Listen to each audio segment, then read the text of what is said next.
Assalamualaikum warahmatullahi wabarakatuh.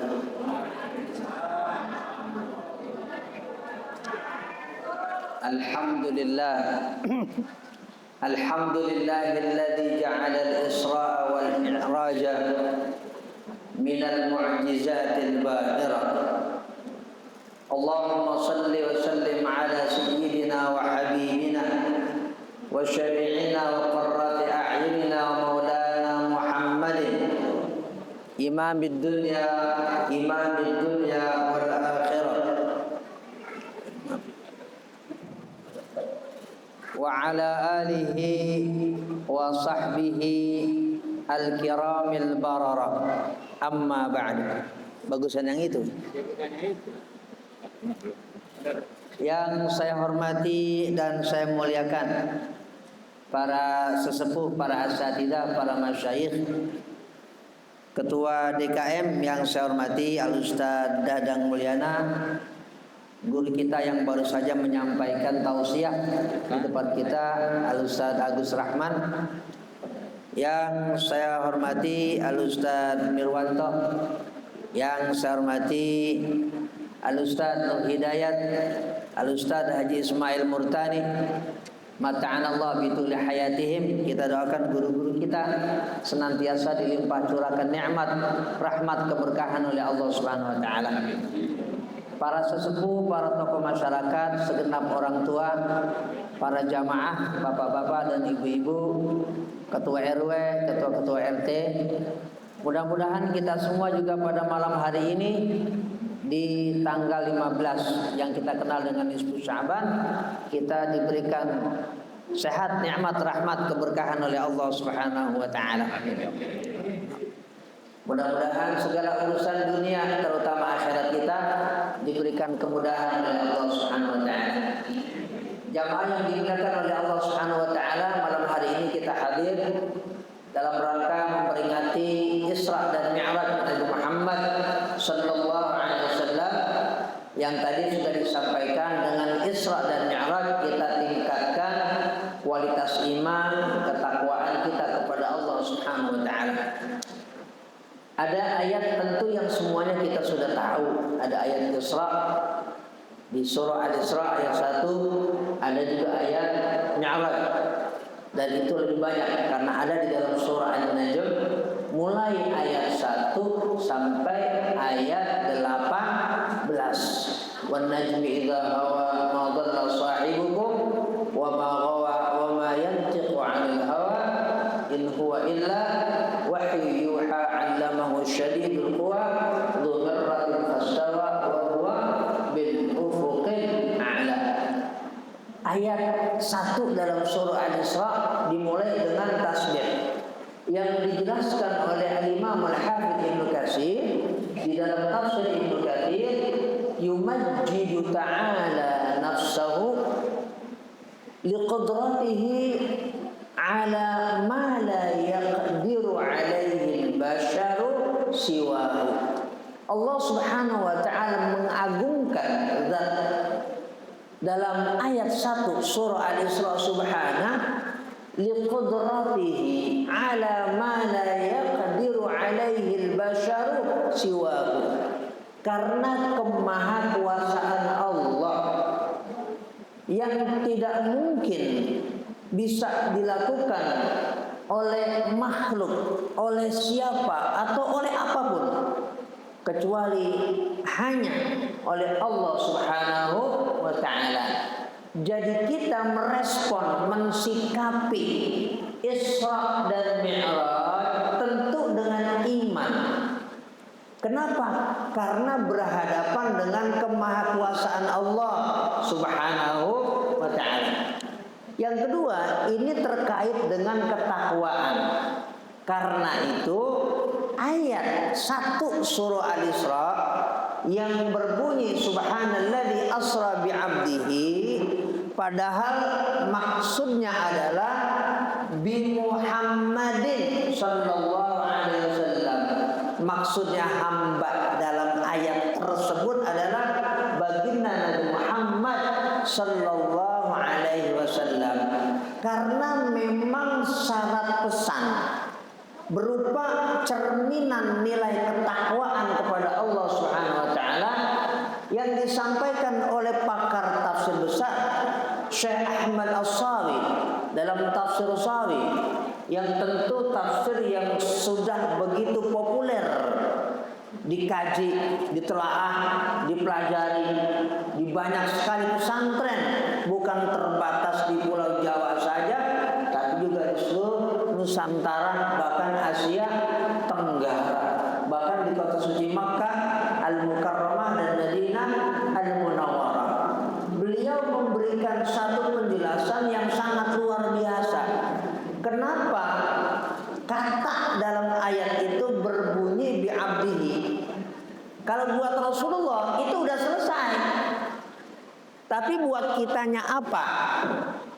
Beliau memberikan satu penjelasan, li'anna wassal ubudiyyati akhassul awsafi wa asyrafuha. Karena sifat yang melekat pada kata abd yang punya makna ubudiyah, penghambaan diri seorang hamba kepada Allah Subhanahu wa taala, itu merupakan akhassul awsafi, sifat yang paling istimewa, wa asyrafuha, dan sifat yang paling mulia yang disandang oleh seorang hamba. Justru bukan pangkat dunia, justru bukan panggilan A, B, C, D, justru bukan harta. Tentu kita bicara ketakwaan kepada Allah Subhanahu wa taala. Nilai kita di hadapan Allah Subhanahu wa taala adalah bi'abdihi, adalah ubudiyah. Sejauh mana penghambaan diri kita kepada Allah Subhanahu wa taala, disitulah letak nilai kita yang sejati di hadapan Allah Subhanahu wa taala. Ini pesan Isra Mi'raj yang dijelaskan oleh ulama, bukan oleh saya hanya menyampaikan saja. Jadi Rasulullah SAW kemudian di Isra dan di Mi'rajkan sampai ke Sidratul Muntaha dan seterusnya. Itu tempat yang begitu tinggi yang tidak dijangkau oleh makhluk manapun kecuali Rasulullah SAW, karena penghambaan beliau yang begitu total, yang begitu maksimal, ibadah beliau kepada Allah Subhanahu wa taala. Kalau kita sholat misalnya, Bu, Allahu Akbar, habis Allahu Akbar, ibu ingat Allah apa ingat benda? Bu, ibu saya mau nanya nih. Ibu sholat, takbiratul ihram, Allahu Akbar, habis itu ibu ingat apa? Bu, ingat apa? Biasanya ingat apa? Ingat gorengan apa ingat apa? Ingat macam-macam, Pak. Kita lagi sholat. Sholat itu kita mengabdi, menyembah Allah.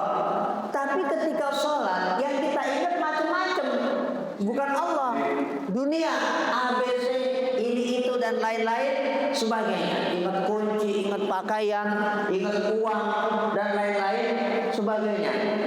Artinya penghambaan kita itu harus selalu kita evaluasi, harus kita cek, harus kita recek, harus kita analisa sejauh mana sebenarnya kita sudah menghamba, kita sudah beribadah kepada Allah Subhanahu wa taala. Jadi sudah sangat wajar kalau Nabi di Isra dan di Mi'rajkan oleh Allah Subhanahu wa taala, karena memang sejak awal bagaimana Rasulullah SAW begitu total ibadah beliau kepada Allah Subhanahu wa taala. Jadi Isra dan Mi'raj ini sebagai satu kemuliaan yang diberikan oleh Allah Subhanahu wa taala, yang paling puncak terhadap baginda Nabi Muhammad sallallahu alaihi wasallam. Yang ketiga, jamaah yang dimuliakan oleh Allah Subhanahu wa taala, dalam ayat tersebut ada kalimat berbunyi minal masjidil haram ilal masjidil aqsa. Mari sama-sama dalam pengajian di acara Isra dan Mi'raj ini kita membaca sejarah. Kita pengen tahu ternyata ayat ini punya visi, punya wawasan yang sangat luar biasa ke depan, punya isi, bahasa keren, bahasa kampusnya namanya substansi. Di luar apa yang kita pikirkan tentang kalimat minal masjidil haram ilal masjidil aqsa. Bapak Ibu yang dimuliakan oleh Allah Subhanahu wa taala, waktu ayat ini turun, yang namanya Masjidil Haram baru Ka'bah. Masjidil Haram yang sekarang kita lihat ada yang dikelilingi oleh bangunan, itu belum ada sama sekali. Yang baru ada adalah Ka'bah. Masjidil Aqsa, waktu ayat itu turun, yang ada baru sebatas gundukan batu. Belum ada kubahnya. Kubah Masjidil Aqsa itu baru dibangun masa atau era Bani Umayyah, di masa Khalifah Al-Walid bin Abdul Malik. Terus Quran ini maksudnya apa? Firman Allah minal masjidil haram ilal masjidil aqsa. Bangunannya kok belum ada. Kok Allah sudah berfirman minal masjidil haram ilal masjidil aqsa. Ini yang saya maksud. Allah itu berfirman punya sesuatu yang sangat luar biasa. Bahasa sekarang administrasi namanya visi. Ilmu manajemen ada namanya visioner.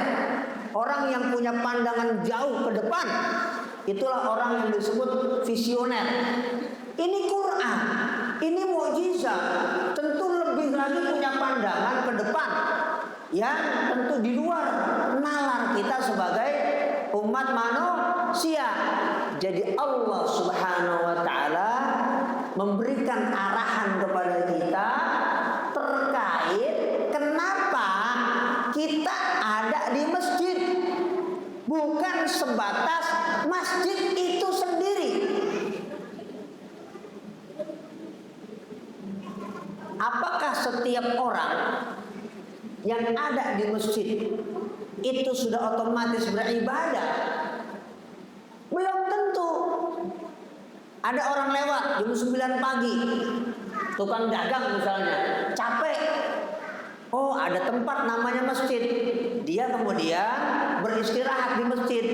Apakah dia otomatis ibadah, wudhu, sholat duha, dan lain-lain sebagainya? Otomatis nggak, Bu?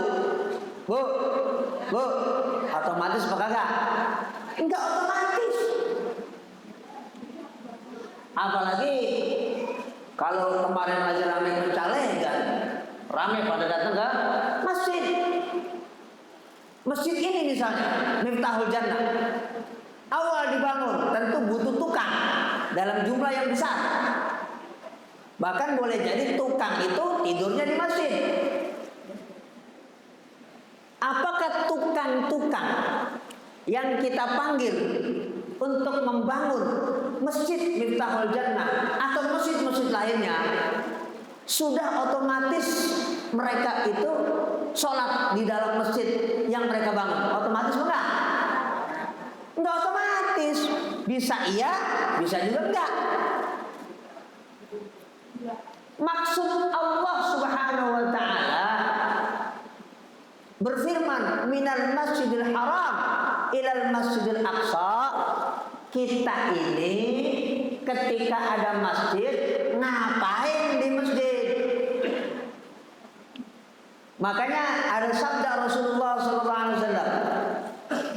Hadis ini sering kita dengar, riwayat Imam Bukhari dan Muslim. Sab'atun yudhilluhumullah yaumal qiyamah fi dhillihi yauma la dhilla illa dhilluh. Ada 7 orang, ada Ada 7 kelompok, ada 7 golongan yang nanti Allah berikan pada hari kiamat kelasnya VVIP, sangat-sangat istimewa, yang Allah nggak kasih kecuali kepada 7 orang tadi. Satu dari 7 orang itu adalah Nabi bersabda, ini hadis sahih riwayat Imam Bukhari dan Muslim, rajulun qalbuhu mu'allaqun bil masajid, orang yang hatinya selalu terkait, terpatri dengan masjid. Nabi nggak bilang orang yang jasadnya, tapi orang yang hatinya terkait dengan masjid, selalu pengen, selalu kangen. Ya Allah, berikan saya kesempatan untuk selalu beribadah di dalam masjid. Hati yang main. Kenapa hati? Hati itulah yang membuat ibadah kita, fisik kita ketika melakukan ibadah diterima atau ditolak oleh Allah Subhanahu wa ta'ala. Ini fisik, ini pandangan yang sangat jauh yang harus kita ambil dari rangkaian kalimat dalam ayat minal masjidil haram ilal masjidil aqsa. Karena itulah Rasulullah SAW bersabda dalam hadis yang sahih riwayat Imam Muslim, fuddiltu 'alal anbiya'i bisittin, aku diberikan keutamaan dibandingkan para nabi yang pernah diutus oleh Allah Subhanahu wa taala dengan 6 hal. Satu dari 6 hal itu adalah an ju'ilat liyal ardu kulluha masjidan. Allah memberikan semua hamparan bumi boleh kita pakai sebagai atau wadah atau tempat sujud kepada Allah Subhanahu wa ta'ala. Jadi Nabi menggunakan kata masjidan bukan sebatas bangunan,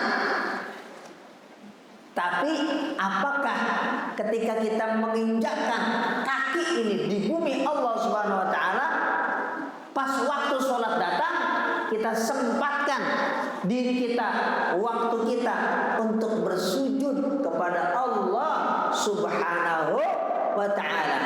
Jadi penekanan Allah, Bapak Ibu yang dimuliakan oleh Allah, pada ayat minal masjidil haram ilal masjidil aqsa, itu isinya, substansinya, sujudnya kita kepada Allah Subhanahu wa ta'ala. Karena sujud itulah nilai hidup kita di hadapan Allah Subhanahu wa ta'ala. Kalau kita hidup dari balik sampai mati, usia kita banyaknya berapapun, kagak sujud kepada Allah Subhanahu wa ta'ala, maka diri kita nggak ada nilainya di hadapan Allah Subhanahu wa ta'ala. Bahkan binatang lebih mulia daripada orang yang nggak sujud kepada Allah Subhanahu wa ta'ala. Ini pesan Islam yang disampaikan oleh Allah dan dijelaskan oleh baginda Nabi Muhammad sallallahu alaihi wasallam. 3 yang keempat, kita lihat ayat yang begitu banyak dalam Mi'raj. Tadi sudah saya sampaikan dari ayat 1 sampai ayat 8 dalam surah An-Najm. Tentu itu sangat panjang karena waktu kita ingin persingkat. Yang keempat, ada kalimat dalam ayat 14 di dalam surah An-Najm, inda sidratil muntaha indaha jannatul ma'wa. Nabi memberikan penjelasan tentang sidratil muntaha itu apa. Inda sidratil muntaha, Allah berfirman inda sidratil muntaha, di tempat atau di satu yang namanya sidratil muntaha. Sidrah itu apaan? Muntaha itu apa? Rasulullah SAW dalam hadis yang sahih riwayat Imam Bukhari dan Muslim memberikan penjelasan tentang sidrah. Nabiquha, buah itu namanya sidrah. Buah itu berarti apa? Kalau buah itu berarti apa, Bu? Bu. Kalau buah berarti apa?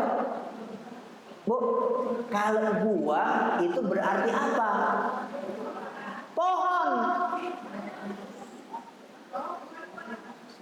Bu, kalau buah berarti apa? Kalau buah, Nabi ngomong buah nih. Buah itu kita ambil dari mana? Pohon. Buah itu berarti hasil pohon. Nabi bersabda tentang sidrah dari Nabi Tuha, buahnya itu sidrah, kakilali hajar, seperti wadah air milik perkampungan Hajar. Ini bagus direkam. Ini saya ngomong kajian, ini kajian ilmiah ya. Ini kajian ilmiah. Saya ngomong kajian ilmiah. Perspektifnya ilmiah. Ini anggap aja kuliah. Ya. Nabi Tuha, saya sebut itu hadis riwayat Imam Bukhari dan Muslim. Makanya saya tanyakan ini di live streaming nggak? Nanti tadi kalau live streaming saya sebar, tapi saya tanya nggak di live streaming. Tadi kalau ada live streaming saya mau sebar ke jamaah-jamaah yang bisa dilihat pengajian saya malam hari ini. Nabi Tuha, buahnya itu sidrah, kakilari hajar, seperti wadah tempat menyimpan air yang dimiliki oleh orang kampung Hajar. Hajar itu satu kampung yang ada di sekeliling kota Madinah Al-Munawwarah. Kalau kita menyebutnya orang Indonesia gentong, tempayan, gitu Ibu ya. Ibu tahu gentong, tempayan? Ya, bukan ember. Ember bentuknya beda. Jadi ini wadah air, ya seperti tempayan sama gentong. Biar ibu bisa, bapak-bapak bisa gambarin, ya. Cuma ini wadah milik orang Arab. Kampungnya namanya Hajar. Kenapa disebut oleh Rasulullah itu perkampungan Hajar? Karena orang kampung Hajar punya simpanan air itu paling gede dibandingkan kabilah-kabilah lain yang ada di Jazirah Arabia. Jadi Nabi memberikan satu gambaran tentang buah dari sidrah tadi yang ada di dalam surah An-Najm ayat 14. Dan Rasulullah SAW memberikan penjelasan lagi. Wa waraquha, daunnya sidrah tadi, ka'adhanil fiyalat, seperti telinga gajah. Daun apa bu? Daun sidrah seperti telinga gajah, maksudnya gede. Daunnya itu sangat lebar. Jadi sidrah itu yang kita baca dalam ayat 14 surah An-Najm yang digambarkan oleh Rasulullah SAW itu pohon. Sidrah itu apa? Pohon.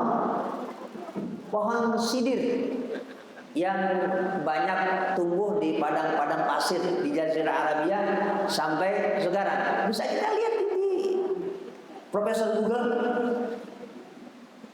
di HP. Zaman ini zaman informasi terbuka. Ya, kita bisa mengakses apapun. Saya ingin memberikan suatu wawasan tentang ayat ini, tentang Isra dan Mi'raj terkait beberapa hal. Enggak semua hal karena waktu kita tentu terbatas. Itu gambaran yang disampaikan oleh Rasulullah SAW tentang sidrah. Ada bunyi muntaha, berarti sidratil muntaha. Muntaha itu artinya puncak. Muntaha itu artinya bapak-bapak pamungkas. Muntaha, muntaha itu artinya apa? Puncak. Muntaha itu artinya pamungkas. Kenapa disebut sidratil muntaha? Pohon yang pamungkas, pohon yang ada di puncak. Kita baca dalam Sahih Muslim riwayat sahabat Abdullah bin Mas'ud radhiyallahu anhu, ilaiha yantahi ma yahbitu min fawqiha wa ma yas'adu min tahtiha. Disebut sidratil muntaha karena disitulah terhenti apa yang turun dari atasnya, dan disitulah terhenti apa yang naik dari bawahnya. Apa itu yang turun dari atasnya? Dijelaskan di dalam tafsir Qurtubi oleh Imam Abu Abdillah Al-Qurtubi. Nama tafsirnya Al-Jami' li Ahkamil Quran. Pertama, ilmu al-khalaiq. Pengetahuan, ilmu yang dimiliki oleh makhluk-makhluk semuanya, termasuk malaikat. Jangan disangka Bapak Ibu yang dimuliakan oleh Allah Subhanahu wa taala, malaikat itu makhluk yang serba tahu. Enggak. Ya Pak ya. Di sini ada Riyadhus Shalihin enggak? Di sini ada kitab Riyadhus Shalihin enggak? Bawa mari. Ya. Di dalam kitab Riyadhus Shalihin kita itu membaca hadis tentang apa? Tentang ada orang yang pernah membunuh 100 orang. Pernah dengar apa? Pernah dengar enggak? Dan kemudian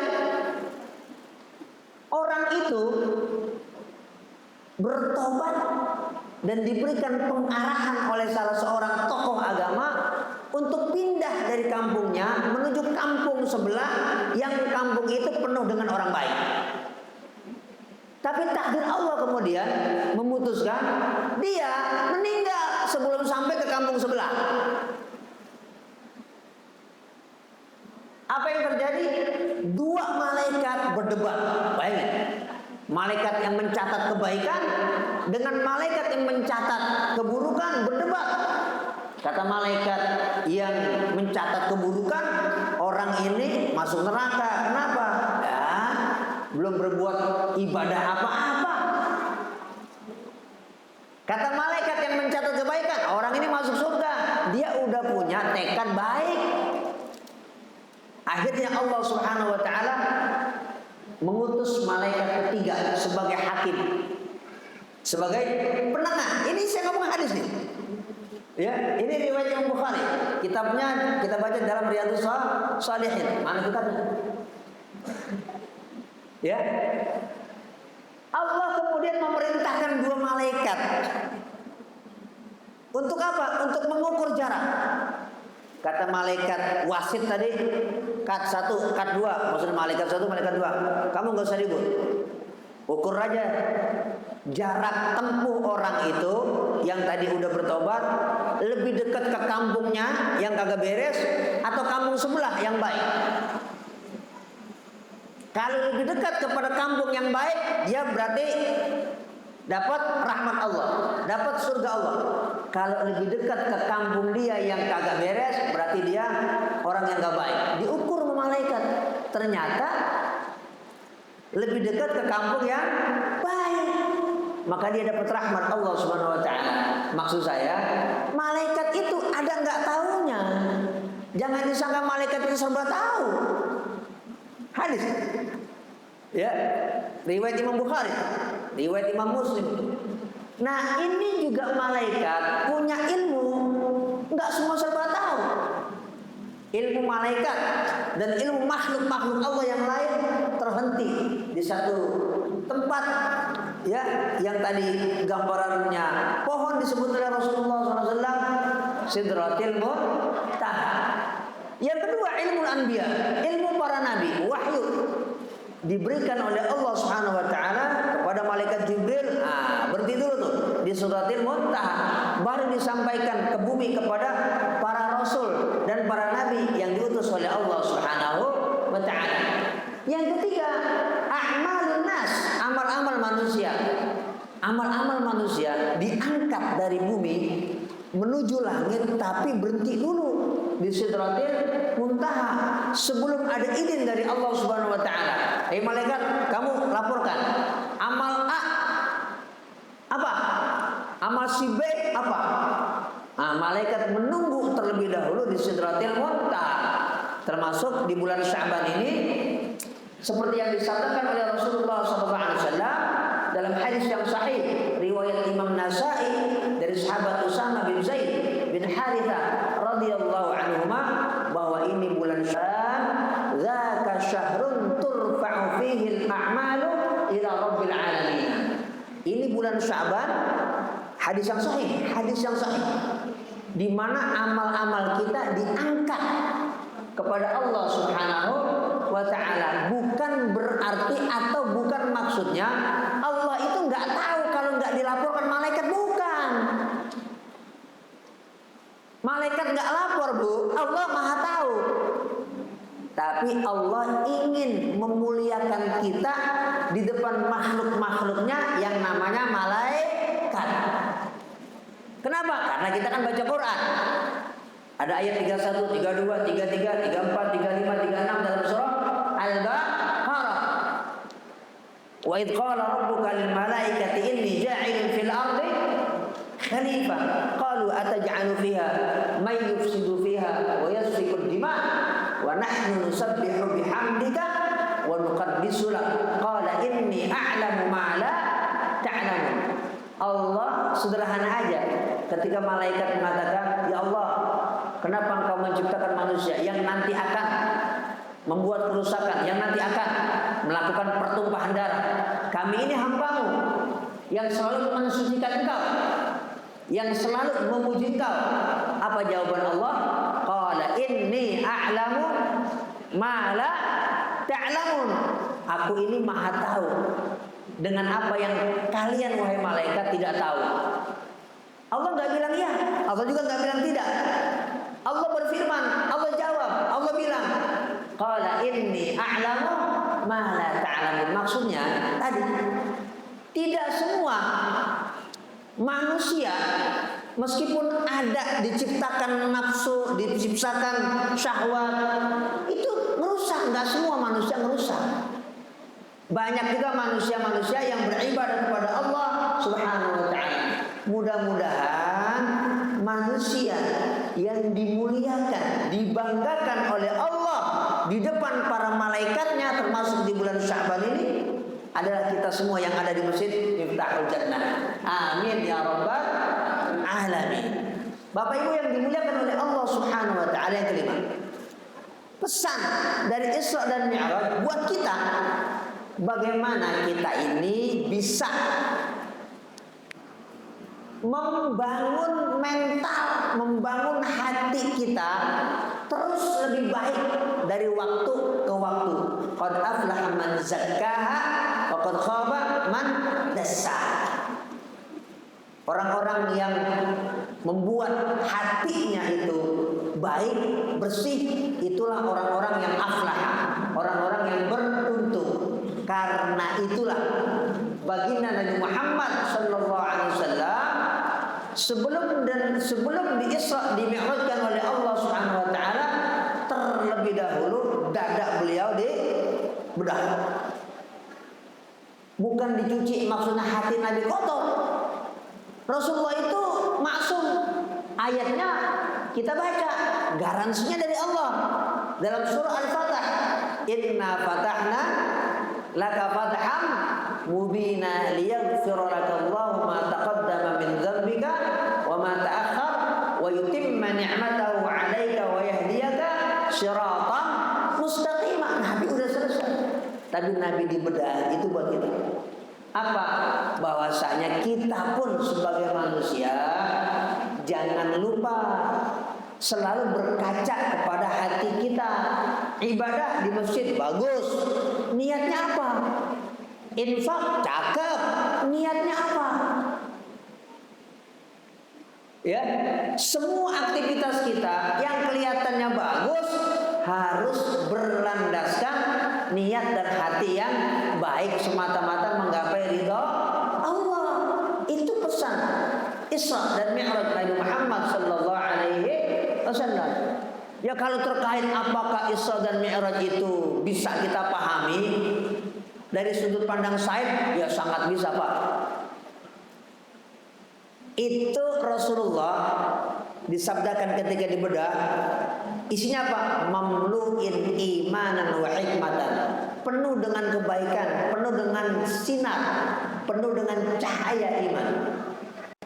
Orang itu kalau mau ke ruang angkasa, melewati atmosfer, harus pakai baju namanya astronot. Coba Bapak Ibu yang dimuliakan oleh Allah Subhanahu wa taala, ini kita ngomong sains, dikit-dikit ngomongin sains. Nabi di Isra dan Mi'rajkan. Nabi yang mandu malaikat namanya Jibril. Malaikat itu terbuat dari apa? Diciptakan oleh Allah dari apa, Pak? Pak, malaikat diciptakan dari apa? Cahaya. Buraq itu bahasa Arab. Bahasa Indonesianya artinya kilat. Kilat itu cahaya. Rasulullah itu dibedah, diisi dengan cahaya. Jadi kalau dalam bahasa fisika diubah dulu bobotnya. Mungkin bapak-bapak bisa bantu saya di sini yang mungkin jurusan fisika, itu kan ada rumus relativitas yang dibuat oleh Albert Einstein. Ya Pak ya? Bapak mungkin bisa bantu saya yang kuliah fisika. Itu rumus Albert Einstein tentang energi, bahwa energi itu bisa didapatkan dalam jumlah dan kekuatan yang sangat dahsyat kalau bobot masanya dikuadratkan, MC kuadrat, menghasilkan energi yang sangat luar biasa. Kemudian dianalisa oleh pakar fisika namanya Oppenheimer. Kemudian dibikinlah di Amerika itu proyek namanya Manhattan. Jadilah itu bom atom yang diledakan di Hiroshima dan Nagasaki. Tadinya Oppenheimer dia nggak percaya, masa sih inti atom itu bisa dibelah, bisa dibagi. Padahal atom aja partikel terkecil dari materi. Atom aja udah partikel yang terkecil dari materi. Ini partikel yang lebih kecil lagi dari atom, namanya inti atom. Dia kaget, Oppenheimer, kok bisa dibagi ya? Tapi ketika dilakukan satu proyek namanya Manhattan, benar ternyata inti atom itu bisa dibelah dan dibagi, bahkan menghasilkan energi yang sangat dahsyat, yang sekarang kita sebut dengan energi nuklir. Itu kita ngomongin fisika, itu ngomongin fisika. Ini sudah bukan fisik lagi, non fisik. Coba kita gambar, sedikit berat sedikit. Jibril cahaya. Kita sekolah pernah belajar tentang kecepatan cahaya. Buraq itu kilat, cahaya. Rasulullah sudah diubah masanya menjadi cahaya. Kemudian ini tiga digabung, kira-kira melesatnya itu gimana Pak? Pak, Bu, Pak, kira-kira kalau melesat itu tiga cahaya digabungkan terus melesat, kira-kira gimana? Kecepatannya berlipat-lipat. Ini yang terbang bukan lagi materi fisik kayak bangku ini yang terbang cahaya. Cahaya terbang melintasi cahaya, melintasi atmosfer, melintasi gugusan galaksi, bahkan sudah lewat dari itu. Artinya Isra dan Mi'raj itu bukan halusinasi. Dari sudut pandang sains kita bisa ngerti. Jelas ya? Ibu kok melongo aja? Jadi itu sains bisa menjelaskan kita tentang kebenaran Isra dan Mi'raj Nabi Muhammad sallallahu alaihi wasallam. Nah, ini buat kita tadi, buat kita bagaimana hati kita itu disinari dan diliputi oleh cahaya dari Allah Subhanahu wa taala. Meskipun usia umat Islam itu tidak panjang, tapi nilai kita itu jauh lebih panjang dari jumlah usia kita. Ini pelajaran Isra dan Mi'raj. Rasulullah di Isra dan Mi'raj kan cuma sepertiga malam saja Pak. Makanya ayatnya lailan, bukan al-laila. Di sini para ustadz yang ngaji nahu pasti ngerti itu. Kayak Ustaz Nur Hidayat, mondok jauh-jauh di Situbondo, pasti paham. Lailan dengan al-laila beda dari sudut pandang ilmu bahasa Arab. Ini lailan. Lailan itu maksudnya Nabi itu Isra Mi'raj cuma sebentar, tepatnya cuma sepertiga malam, tapi sudah menjelajah semua. Itu sudah tadi saya katakan bisa dipahami. Buat kita apa maksudnya? Hidup kita, Bu, meskipun sebentar, tapi kalau isinya ibadah, yang sebentar itu bobotnya sangat luar biasa, lebih dahsyat daripada energi nuklir. Maksudnya itu. Maka jangan biarkan, Bapak Ibu yang dimuliakan oleh Allah, saya juga menasihati diri saya. Hidup kita yang sebentar ini pesan Isra Mi'raj. Hidup kita yang sebentar ini tidak kita isi dengan mendekatkan diri kepada Allah Subhanahu wa ta'ala. Mumpung kita dekat ini bulan Ramadan, sekarang kita sudah di pertengahan Sya'ban, kita semua termasuk saya, ayo mempersiapkan diri kita semaksimal mungkin agar kita menyongsong detik, menit, hari, jam, minggu, bulan, tahun. Kita jangan pernah terlewatkan dari ibadah kepada Allah Subhanahu wa ta'ala, karena memang itu sejatinya nilai kita di hadapan Allah Subhanahu wa ta'ala. Harta yang kita tumpuk, jabatan kita yang tinggi, apapun yang kita dapatkan, kalau sifatnya cuma duniawi, yang katanya kita banggakan, tapi nilainya bukan ibadah kepada Allah Subhanahu wa ta'ala, maka semuanya itu sia-sia di hadapan Allah Subhanahu wa ta'ala. Itu cuma fata morgana. Kelihatannya saja kita dielu-elukan orang, oh dia hebat, direktur. Oh dia hebat, anggota dewan. Oh dia hebat, dia punya prestasi yang sangat luar biasa. Tapi kalau tidak ibtigha mardatillah, Bapak Ibu yang dimuliakan oleh Allah, kalau tidak karena menggapai ridha Allah Subhanahu wa ta'ala, maka kecemerlangan prestasi dunia itu menjadi sia-sia di hadapan Allah Subhanahu wa ta'ala. Kita ini muslim, kita ini mukmin. Kita tidak ingin hidup kita dianggap, dinilai sia-sia oleh Allah Subhanahu wa ta'ala. Ini pesan Isra dan Mi'raj baginda Nabi Muhammad SAW. Mudah-mudahan yang singkat ini ada manfaat buat saya pribadi, pertama dan utamanya, dan juga umumnya buat kita semuanya sebagai watawassaw bil haq watawassaw bis sabr. Ini yang dapat saya sampaikan. Kurang lebihnya mohon maaf. Wallahul muwaffiq ila aqwamit thoriq. Oh ya, siap.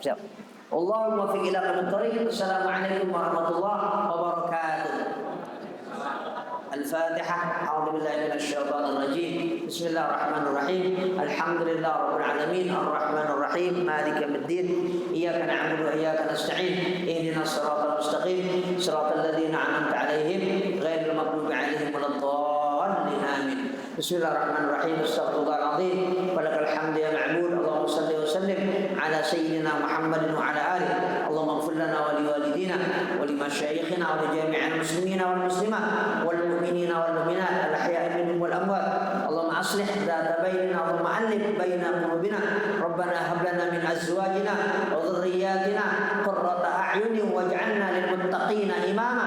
Rabbana atina fid dunya hasanah wa fil akhirati hasanah wa qina adzaban nar. Wa sallallahu ala sayyidina Muhammadin wa ala alihi wa sahbihi wasallam. Walhamdulillahi rabbil alamin. Wassalamualaikum warahmatullahi wabarakatuh.